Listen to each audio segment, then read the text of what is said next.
All right, what's up, everybody? Welcome to Jaw Jacking. I'm just here for a minute to do the handoff. I am your host, Jerry Guy.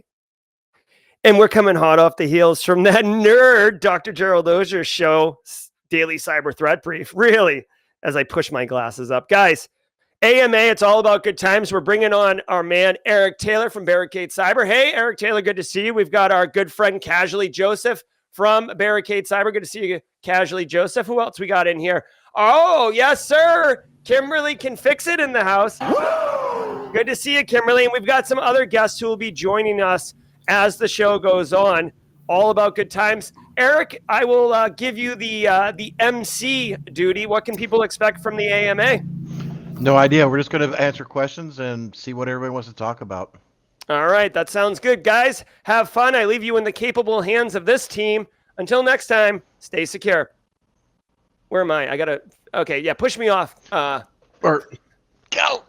There we go. All right, let's refix this thing. I got a scooch. This thing's a hot mess express, ladies and gentlemen. Let's see which one works best. Yeah, I think that one works better.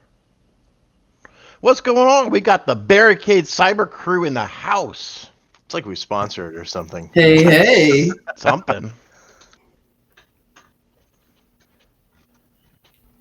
Let's see if we can find some music AI that's going to jazz with us a little bit. I feel like we got a question for Eric here from Tim McDonald. Nope, that was a sneak peek at Kimberly. Says, I am on my third interview for cybersecurity analyst role. On Tuesday, oh man, it's flying by. On Tuesday, I'm meeting with the CEO and hiring manager. Any advice? Go in there and act like you know what's going on. Go in there with power. Go in there with purpose.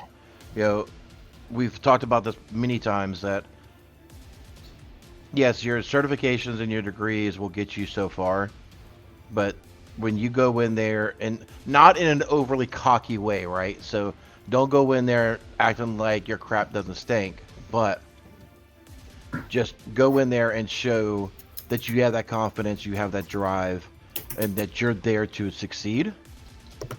And 9 times out of 10, they're going to hire you over that. Yep.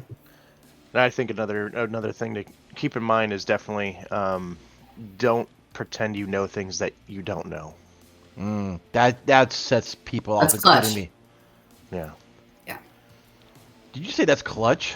I did. That's very clutch. Yes. You don't. She's trying to be hip. She's trying to be young.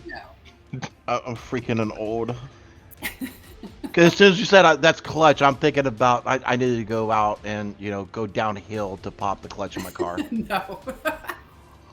No, but that's really important. You don't want to get stuck in a question and not be able to. I shouldn't say not be able to answer. If you can't answer it, just let them know. That's something that you'll look up and you'll find out the answer to. But don't lie about it for sure.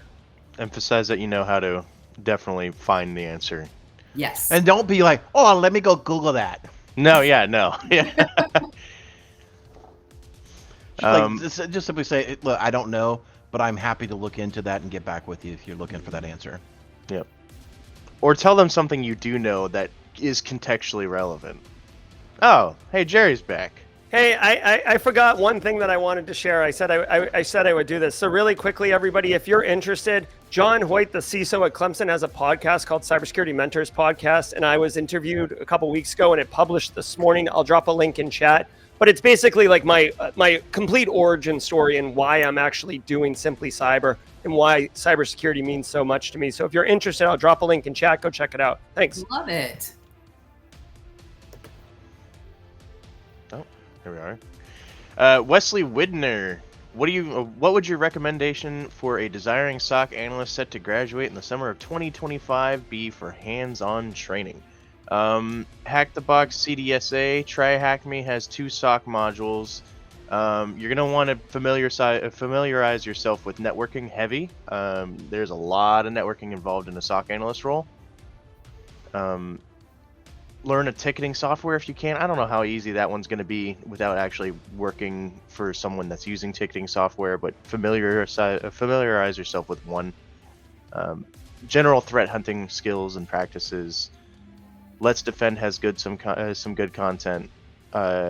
Anti-Siphon, the SOC analyst core skills, the getting started with BHIS and in MITRE, and then the active deception and cyber defense. I can never remember that one, right? I always just call it the third John Strang class. Yeah, agreed. And his labs are available, I know, at least maybe for all of them, but at least on for the GitHub. core skills, they're available in his GitHub.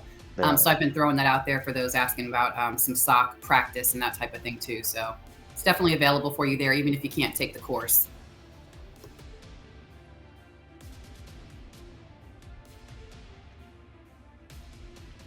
Oh yeah, and Cyber Burglar brings up a great point. Networking. You're doing something right by starting here, but definitely start with smaller events.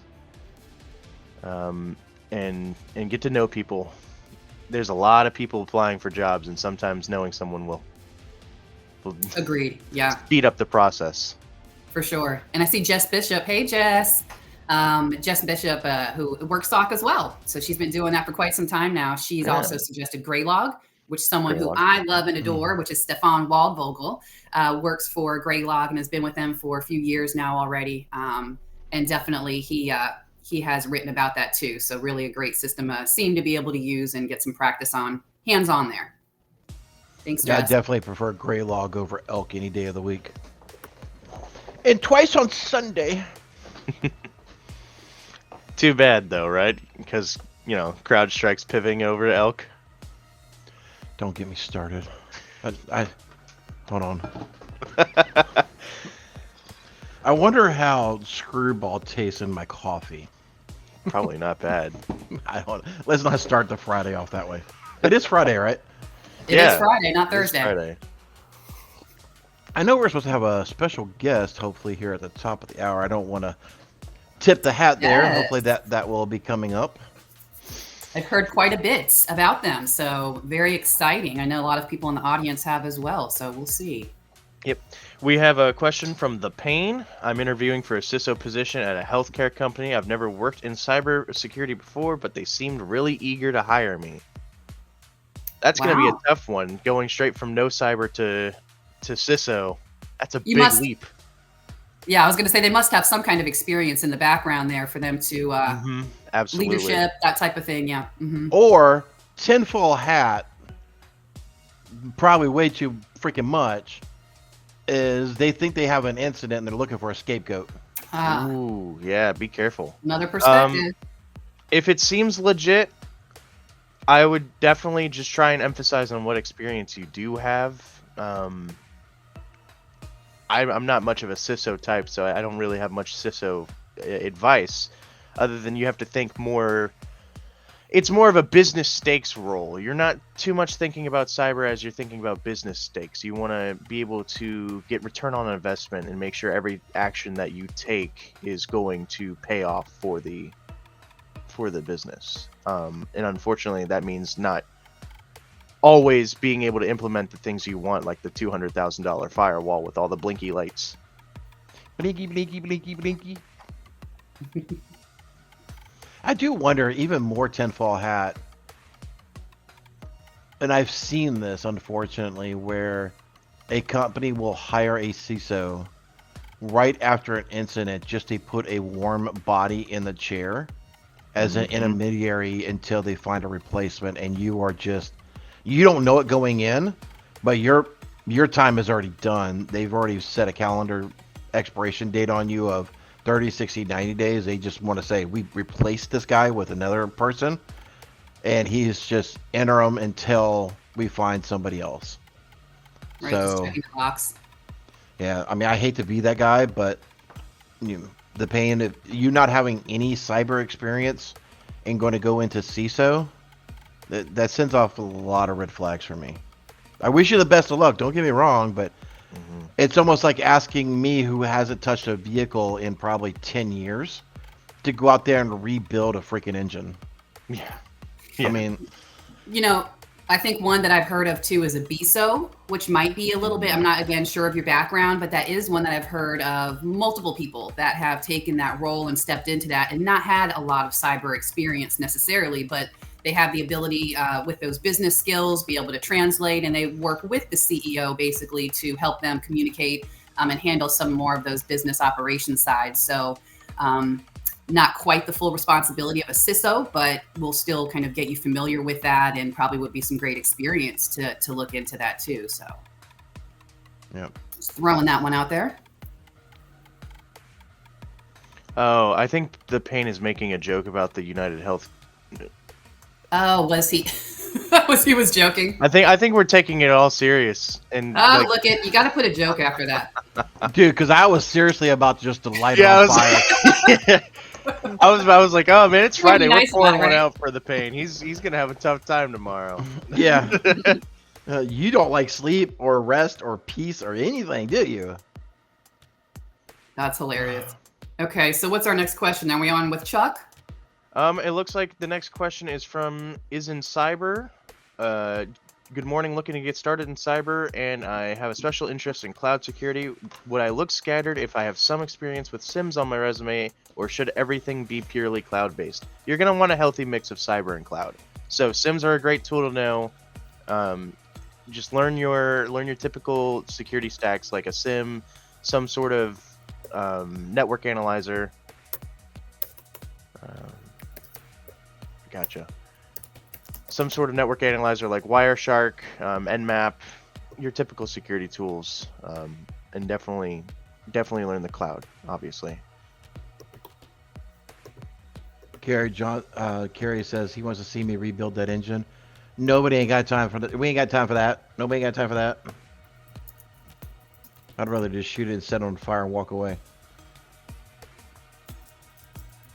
All right, ladies and gentlemen, the one and the only guest that y'all have been waiting to have come into the chat today.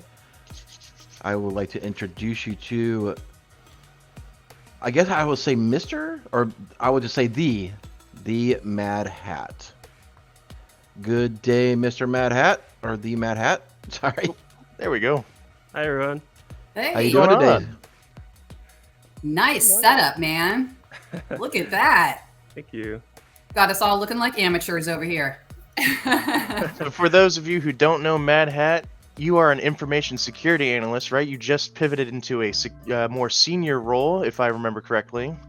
Yeah, I did just in the past couple months. Very big congratulations. Yeah, it was kind of stuck in imposter syndrome right now. It's interesting. Mm-hmm. Yeah, I Absolutely think that's understand. all of us. I should say most of us, right? I mean, I think no matter what level you are, you have a sense of it at some point. So I know even Eric, as long as he's been in the industry, doing this, he's mentioned that before. Joseph's starting out. Myself, I'm barely just starting to touch the tech and just very insecure about just a lot of it. I think there's so many amazingly smart people in this industry that it's a little intimidating, But yeah, awesome. Very cool to have you on here, Mad Hat. I know a lot of the audience subscribes to you on YouTube, so we'll drop that link here in a minute too. But do you want to just share with us maybe a little intro really quickly about yourself, what you're doing, your channel, what you create content on, so we can share that with the audience? Yeah. So I started the channel right around the time I got my first security analyst job, which was for a bigger company than I'm working for now. But really, the whole point of the channel was to kind of like how my bio says on the front page, to document stuff along the way and then create content that is hopefully useful for people just starting out or who want to get in the field, and stuff that I wish I had known when I was first starting out, and also putting in my own weird sense of humor mix into it, because I know some of the content out there as far as tech tutorials and helpful videos can be a little bit dry. So I try to spice it up a little bit with, as I like to call it, memes. Put it in all the memes. Yeah. You edit Yeah, your I own love it. videos? Yeah, I was going to ask that. Do you do your own editing, or do you have somebody hired to do that? I still do it myself. Awesome. I enjoy doing it, but it is very time consuming, especially with my new job. My last job, I had a lot of downtime as a SOC analyst, which is not always the case, but you can find jobs where you're half the time you're given they allow you to use that time to self-study, I guess. And I decided to use that as my time to edit. Now I don't have that time at my new Yeah. job.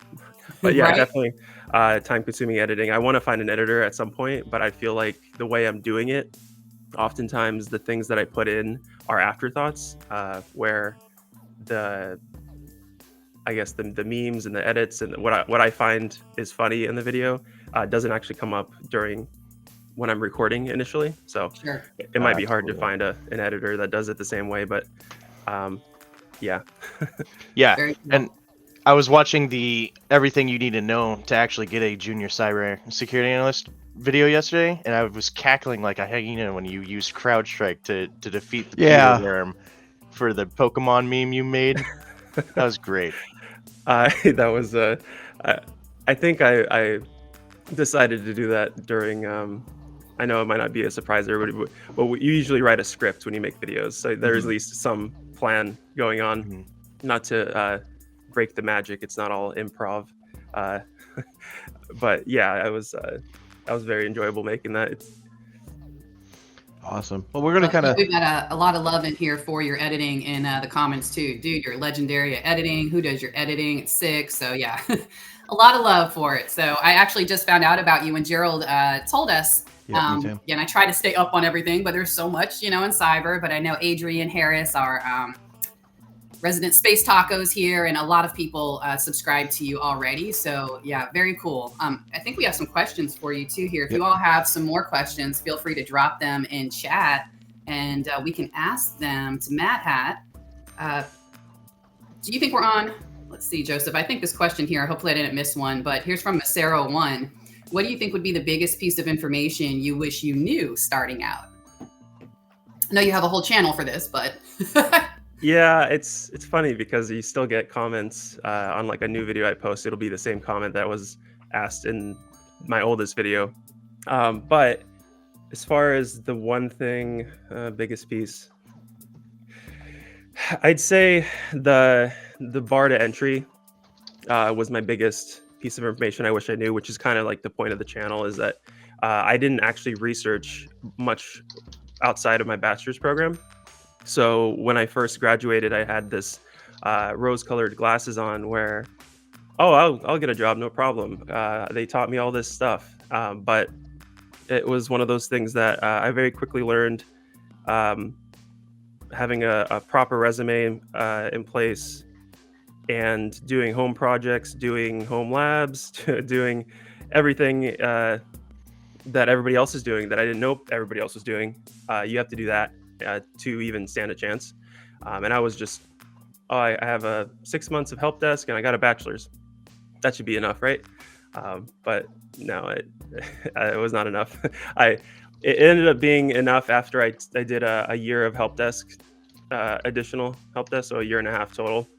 And then at that point, I spam applied to 1,000+ jobs, and I actually made a video about that. And that's how I landed my first security analyst position. It was a lot of applying. Yeah, very cool. Did you have, I'm just curious myself, did you have a network based up? I know Gerald we talk about this all the time on the show, and he was just saying yesterday how, he got out, he was being naive, graduated from college, had his cyber degree, and was like, okay, what's up? Give me a job, and had a hard time as well, trying to get something fresh out like that. So, oh my gosh, just lost where I was gonna go with that on you. Did I network with people? Yes, networking. That's where I was going. Yeah. Did you do the networking piece? No. No? Okay. I'm a very, I guess, shy person, and Yeah. I have many kids who eat up my time, so I can't really go to conventions. I can't fly anywhere. Okay. Yeah, sure. I'm very, very tied down to where we're at, so that is definitely helpful. You could fast track your application process if you could find someone and they love you and then they immediately hire you. Yeah. But I went to one job convention, I guess you could call it, during my associates part of my program, and it was really fun. I talked to a bunch of people, but outside of that, I didn't actually go to any, but definitely helpful if you can. Yeah, cool. Do you find yourself doing more of that now since you have your YouTube channel kind of grown a little bit in your audience? Yeah, I guess. Do you mean am I going to, or is Or that like, how? are you networking more now, even like virtually? Like, are you finding yourself talking to more people and getting a little more involved in the industry now that you have a channel, or is that not so much something that's needed? I definitely feel more involved, but that's more so in the background where I'm reading more articles, more blogs, watching more videos. But I don't think I'll actually go anywhere. Still, still very much tied down. Maybe a few years down the line when the kids are older. Yep, makes sense. I do see a couple other questions, but from your perspective, seeing other junior analysts coming in, how much does the character and the passion of a junior analyst or intern getting into a job role play into actually getting hired versus just having certs and things of that nature, do you think?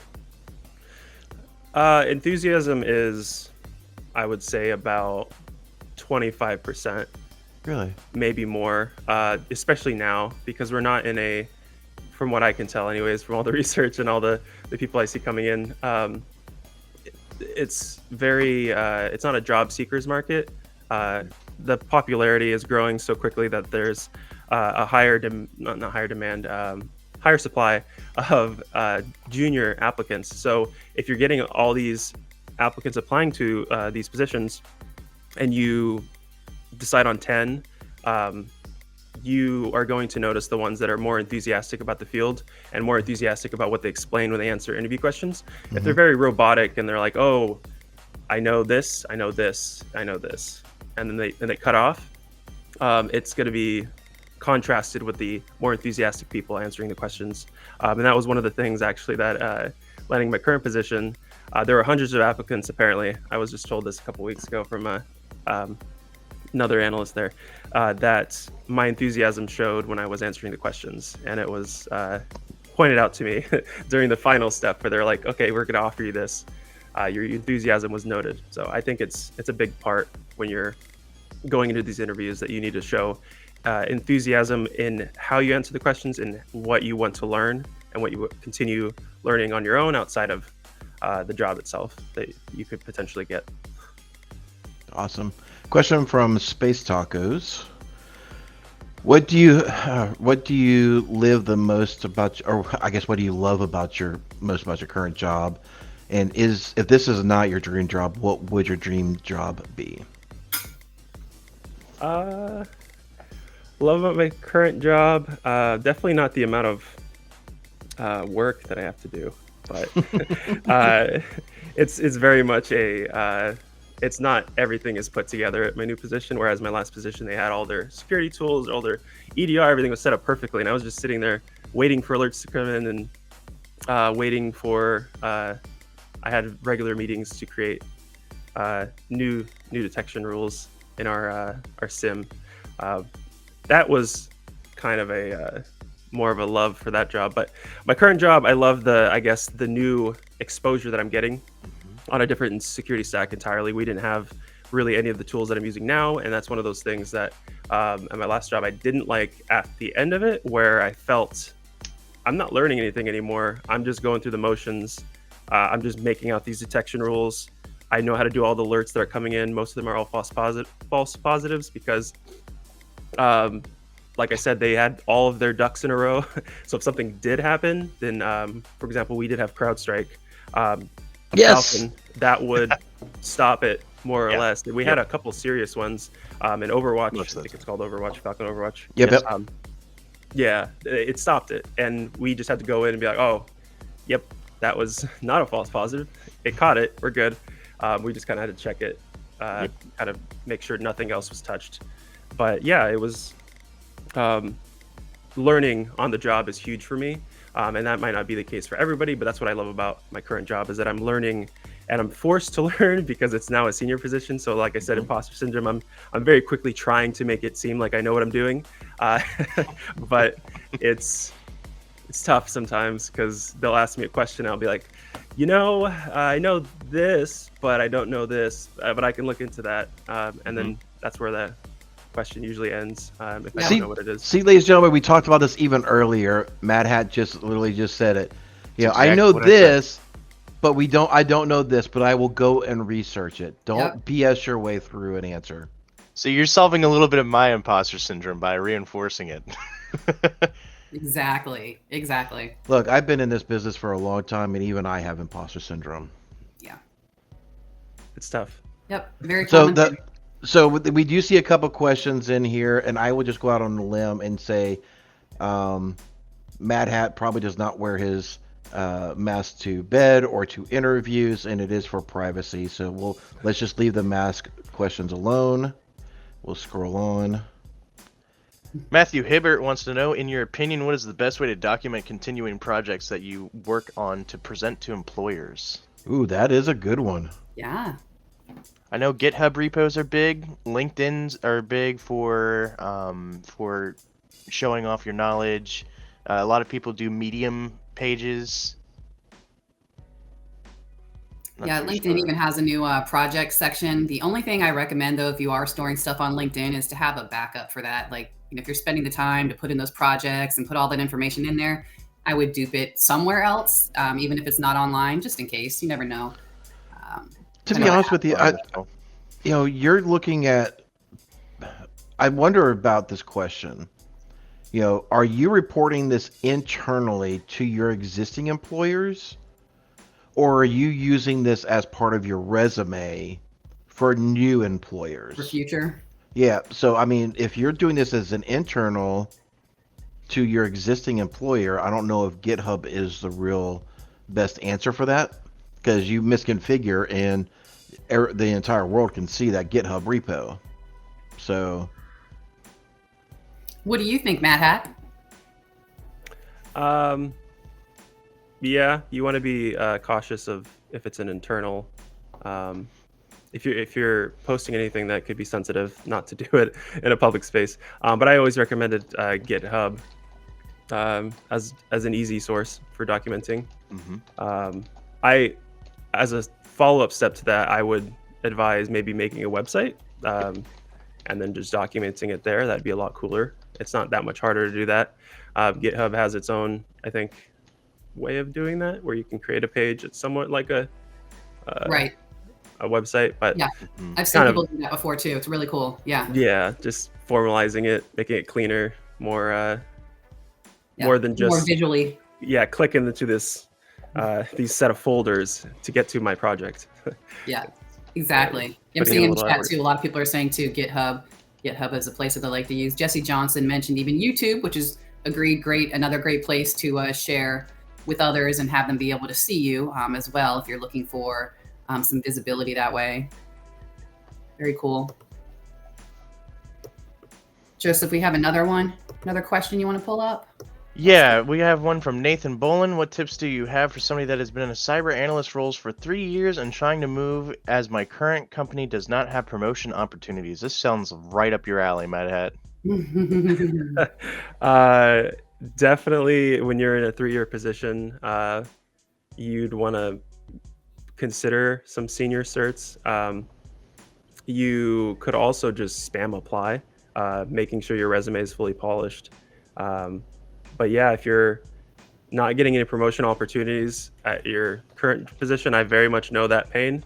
I was only there for a year, so I'm a little spoiled. I felt the need to move on quicker than 3, but yeah, spam apply if that doesn't work. I ended up getting my CISSP, which I know a lot of people will bash. It's just a high level knowledge cert, but it does filter HR like no other. So you could potentially go for that. I don't know if you have any help desk experience outside of that, or technical experience that can add on, because you do need 4 years if you have another cert, or 4 years if you have a bachelor's. So it depends on where you're at, but something that you can consider, maybe another certificate like the OSCP, something that will really filter HR and make your resume look a little bit better. But if you don't want to do the cert route, you can definitely spam apply and see what's out there. It's hard to get a job, but you have 3 years of experience, so you're not going to be fighting for the position as hard as somebody who's just getting into the field. Yeah. And remind me, Mad Hat, I watched your video on the CISP. Was it 1 or 2 weeks that you got your CISP in? Wow. The studying was just the 1 week. Just the 1 week. Yeah, it was a lot of cramming. Wow. My Yeah. wife took on all the kids, and she's like, "Okay, you study. I'll take care of them." And yeah, that's exactly what I did. I was kind of, I guess, angry at my employer, and that's what fueled me. I was like, "Okay, no, I gotta get this," and then And then you apply. got your CISP and you told him, and he basically just like ignored you, didn't he? He was just like, cool, and then just left, right? Pretty much. My main boss, because I have a bunch of other coworkers, but my main boss, who I report to, I told him, and he didn't want to call me because he calls me all the time Mhm. to talk about random things, like once or twice a month, and he didn't say really anything. He just said, because I was asking him specifically if we had somebody who could endorse me, and he just said, "Oh, talk to that person over there." And I felt a little brushed off Wow. for something I thought was difficult to obtain, at least somewhat difficult. I know it's some people would say, "Oh, you just cram," which you kind of do, but still, Well, still, yeah. I felt got like it, right? congrats. Maybe he could have just we were Yeah. using our chat channel. He could have just said congrats real quick, but he didn't. That's what Yeah. stood out to me. Got a question here from the Haircut Fish. Do you have a favorite programming language? I will go and say mine is PowerShell. Because I can install that on any OS and it traverses very nicely. I can do anything I need to as long as PowerShell is installed. Joseph, you have a favorite favorite language? Do I have a favorite PowerShell? Is that what you're gonna ask? Favorite One flavor? that functions. PowerShell and Python. I usually bounce between the two. Python is, you see a lot of Python for a lot of malware, and then PowerShell, you see a lot of PowerShell for droppers and other nasty littles.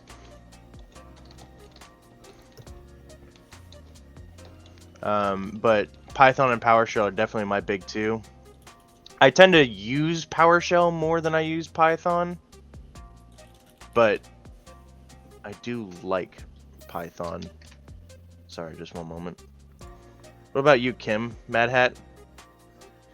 Well, for me, I'm still, I'm in the fundamentals, guys. So I'm dabbling a little bit in everything, but I'd say probably PowerShell is what I'm the most familiar with. But yeah, we'll see. Check back in with me in a couple months. I'll let you know what my fave is. Those who don't know, Kimberly Can Fix It is starting to enter back into the technical aspect of things and not just the marketing. Yes. I have a program coming up, so I'm excited for it. It's going to be about 15 weeks, kind of like a boot camp style, but a little more on the cyber defense side. But yeah, really looking forward to it. Just needed something to help me kind of dive in and dig in and, really stick to it. So I'm excited. Matt, do you have any favorite programming languages you'd care to mention? I've done C, C++, Java, at least in my bachelor's, and I hated it.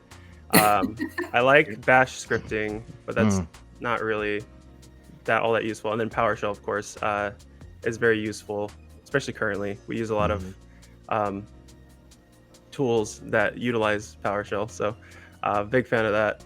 But yeah, I haven't really done a whole lot of programming either. There's not a whole lot of need for it when you're a security analyst. Maybe if I become an engineer at some point, I might need to know it more. But even then, you don't really got to make the tools. Yeah, and one thing I try to emphasize for people who always, you switched the camera around, I gotta move so I'm not cut off. People who are always like, oh, I can't code, I don't know how to code. For a security analyst position, you don't really have to know. It's more about being able to read the code and knowing what it's doing. That is, I think everybody would agree. I mean, when it comes to figuring out what a detection is and knowing what this malware is doing, you don't have to be able to code the malware yourself. You just have to be able to look at it, break it down, and figure out what's going on. I'd say a lot of the time the security tools will break it down for you too. True. So it's not even that you have to okay, here's all this code, go through it and find what part of it, because a lot of times it's something hidden or obfuscated, and that will get deobfuscated in the security tool. So you don't really need to do that part either. So they're making it a lot easier.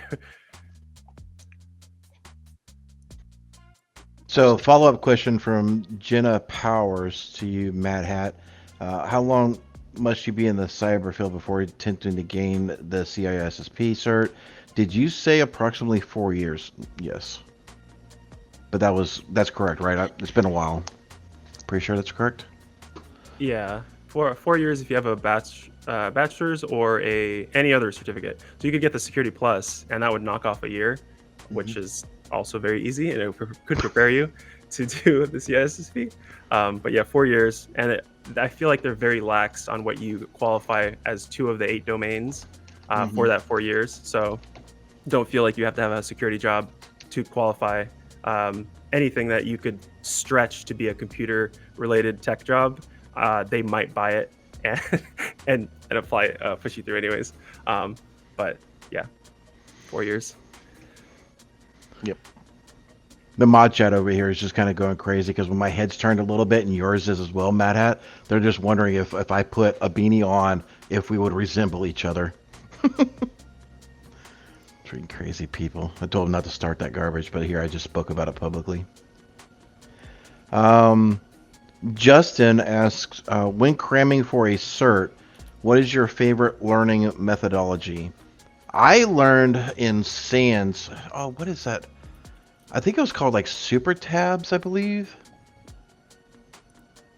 But you would essentially create an Excel sheet with all the points, the bullet points, and you just have a bunch of sticky note tabs that would be all on the side of it, so that way you can be able to quickly reference. Joseph, you're massively in school. What's your favorite way of learning or cramming for an exam or test? Last second. Sounds about right. It's the only way. When you cram, I never suggest cramming. When you cram, you are putting it in your brain long enough to puke it on the test and then pass on to the next one. I try not to cram. I have crammed, especially for some of my harder tests. But I always find that I have to go back and relearn the content after I've crammed. But cramming, I will definitely, I will take a day or two, like before the test, and I'll pull up practice tests, and I'll have flashcards, and I'll have videos on the content that I'm least comfortable on, and I will just go through and do it over and over and over again until I can, at the very least, recognize it from a memorization standpoint. I may not actually understand the concept, but I know that if I see the question on the test, I'm going to get it right. And that's how you cram. I mean, I just posted in the chat. It is, for what we learned, is actually called the pancakes method. So I forgot that's what it was called, but yeah. If you're interested in that, learning more about that, but it's like I've discussed before many times, it really depends on your learning style, right? So if you're more of a visual, then you're going to need to space out what your consumption for those videos and being able to do the labs and things of that nature. Or if you're a crammer, or if you're physical or whatever, then you have to figure out your learning style. We are coming up to the bottom of the half hour. To be respectful of everybody's time, including our wonderful guest Matt Hat, please post your last and final questions in here. We'll kind of go through blitz style, and we'll let everybody get back to their day. I'm just checking mod chat to see if there's any questions I have missed. I don't think so right now. Oh, Jenny Housley wants to know if learning SQL would help with Splunk queries. Yes and no.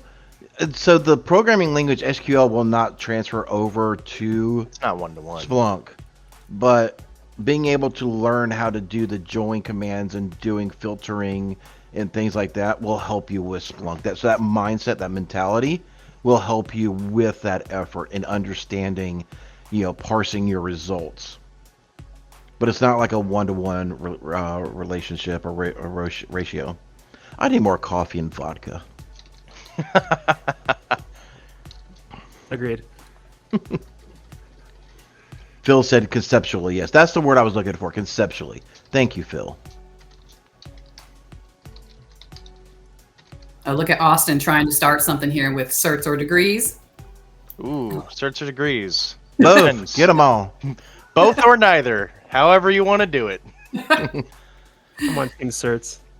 All right. Alright. Before we wrap up, I think we have one more question in here. Can we get to this one? Oh, okay. Well, here we have a couple. They're going for the GSEC. Can they reasonably expect to pass the SEC Plus within 2 weeks? Oh, absolutely. Yeah. Yes. All right. Yes, there you go.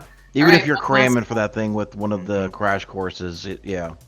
Yeah. And I think there was a question too asking what cert will Mad Hat be looking to do next?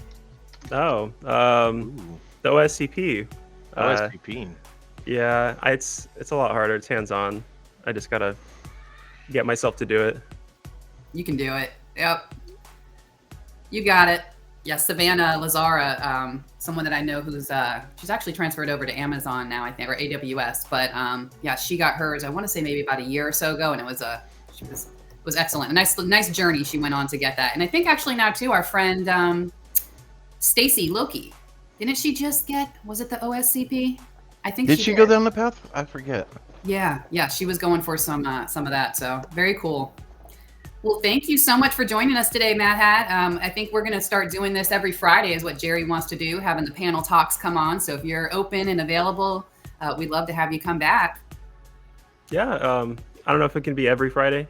This is Oh yeah, early Yeah. my time. I had to get up a little early. I start work soon, but Yeah, no, definitely of course. would love to come back on. Yeah, for sure. So you're telling me you're not on the East Coast? I am not. I'm I didn't want to somewhere OSINT him. I'm just else. confirming. Right? Yeah, it doesn't dox me exactly, but it narrows it down. Yeah, that's a tough one. I was on the West Coast for RSA a few weeks back, and I don't ever miss this show at all. I moderate, so I'm behind the scenes, sending the chats over to Jerry and stuff, and during the news. And the whole week I was out. Like I could not get up and make it for on the West Coast time. So yeah, that's a hard one. But we All have right, a lot everybody. of people here from the West Coast. They check in every morning, so very cool. All right, everybody. Thank you so much for tuning in. We do greatly appreciate it. And thanks once again to Mad Hat. We definitely look forward to having him back on again for our panel discussions.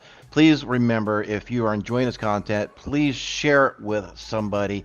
Let them know about this that's out here, and we'll see everybody on Monday. Y'all take care. I hope you enjoyed the Jaw Jacking. Be sure to check out the Simply Cyber Daily Cyber Threat Briefing happening every single weekday morning from 8 a.m. to 9 a.m., where you can get the top cybersecurity news stories of the day, network with other professionals, and then stay for the Jaw Jacking just like you saw. I'm Jerry from Simply Cyber. See you in the next one.